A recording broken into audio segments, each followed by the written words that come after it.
Have you ever found yourself needing one more piece of gear to complete your set, or having one slot that you've had no luck getting a drop for? I think we've all been there.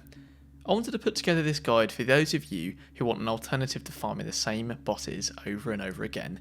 This is a no RNG gear set built solely from quest items which you can either use in its entirety, or pick out the individual bits that you need. So starting off, and we have the Stealther's Helm of Second Sight. This is a quest reward from Terran Gorefiend I Am in Shadowmoon Valley and requires level 67. The prerequisites are Divination Gorefiend's Armour, which comes from the Ancient Shadowmoon Spirit. He gives you both quests, so nice and easy to pick up, and quite a nice little chain as well. For the neck, we have Natasha's Choker. Now, this is a quest reward from the Houndmaster in Blade's Edge Mountains and requires level 65 to complete. The chain starts with the Damaged Mask, which is one of 9 quests in a chain. Takes a little while to complete, but this is an absolutely incredible neck piece and is part of the Hunter pre-raid best in slot, so you're going to want to definitely pick this one up. Moving on to the shoulders, and we have the Skybreaker's Mantle. This requires level 70 and is from a quest reward of A Job Unfinished in Shadowmoon Valley. Now, this is quite a long chain, and this one particularly starts with Enter the Taskmaster. There are a number of prerequisites which are part of the Netherwing quest chain, so it's one you're going to want to do anyway if you want your Netherwing mount. So I would recommend just working through the quest chain bit by bit and picking up this and a couple of other pieces along the way. For the cloak, we have the Delicate Green Poncho. This is obtainable from level 64 onwards and is a quest reward from Bring Me the Egg in Nagrand. Now, it's a very short chain, just of 2 quests, and it starts with I Must Have Them. This gives you a great amount of attack power, nice bit of hit rating, and 14 agility to boot. For the chest, we have the Illidari Lord's Tunic. Now, this is another part of the Netherwing quest chain and is obtainable from level 70 onwards. The quest reward is from Subdue the Subduer, and it's a chain starting with the Soul Cannon of Rethedron. There's a number of prerequisites, including the Enter the Taskmaster quest, similar to the last item. Fortunately, the Night Stalker's Wrist Guards are a little bit easier to obtain. Starting from level 67, this is the quest reward from Down with Dalis in Netherstorm. This quest chain starts with the Sun Fury Garrison and is extremely short, so shouldn't give you much trouble at all.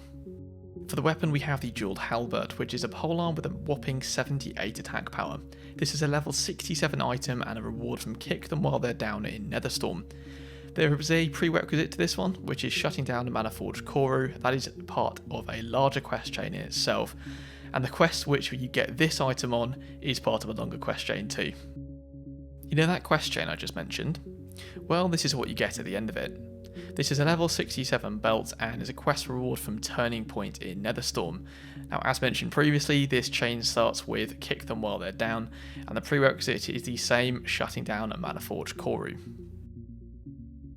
For our range weapon, we have Longaron, Bow of the Torn Heart, which is an amazing weapon coming from the Cipher of Damnation in Shadowmoon Valley. This quest can be done at level 68 and there are quite a few prerequisites. The Cipher of Damnation first fragment, second fragment and third fragment are all required, but we'll be visiting the third fragment quest a little bit down the line for another item. For our gloves, we have the Drake Tana's Gloves, and we're going back to Netherwing again, folks.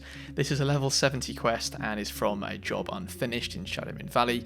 The prerequisites for this are Enter the Taskmaster, which is the one we needed to unlock all of the other quests anyway, so you're going to have this one regardless. For our legs, we have the Oilcloth Breeches, which are a really nice leather item from level 65 onwards and a quest reward from Showdown in Blade's Edge Mountains. Now, this is the end of a chain which starts with Blaran Sablemane's Poison, and there is a prerequisite which is Into the Churning Gulch, which is itself the end of a quest chain, so you've got to do about 12 to 13 quests to get this one, but it's well worth the time spent. For the feet, we're revisiting that Cipher of Damnation quest. This is the Felbor Hide Shoes and is from level 68 onwards. It's a quest reward from the Cipher of Damnation, the third fragment in Shadowmoon Valley. This chain starts with Borak, son of Honorok, and there is a prerequisite which is the Cipher of Damnation, Truth and History. We have 2 great rings, and starting with Kaelan's Signet, which is a level 67 ring and a quest reward from Deathblow to the Legion Netherstorm. This is a chain starting with Socrafar's Shadow and it's an Eldor quest, so do not do this one if you are Scryers. Secondly, we have the Slayer's Mark of the Redemption, which is a level 68 reward from Dissension amongst the ranks in Shadowmoon Valley. This chain starts with the Path of Conquest and is a roughly 6 to 7 quests, so not too long at all. Now I think Blizzard's itemization department got a little bit bored when making these and just copied and pasted, as they have exactly the same stats. Last but not least, we have the Trinkets, and we have the Ogre Mauler's Badge, which is a level 64 reward from Bleeding Hollow supply crates in Nagrand. This chain starts with standards and practices and is only short, but there is a prerequisite quest which is part of a chain, which is because Kilrath is a coward. That's middle of the chain though, so you shouldn't have to do the whole thing to get this trinket. Secondly, we have the Core of Arkelos, which is a level 67 reward from Arkelos the Guardian in Netherstorm. Now this chain starts with the Archmage's Staff, which if you don't remember is a really cool quest chain which gives you a quest item which makes you into a wizard. The item only stays around though whilst you have the quest, so if you complete it, it will go. Just bear that one in mind. Now I hope you enjoyed this video, and if you found the information useful then don't forget to hit that like button. If you'd like to see more guides, gameplay and commentary about classic Burning Crusade, then be sure to subscribe and click the notification bell. And that's all from me for now. I'll see you in the next video.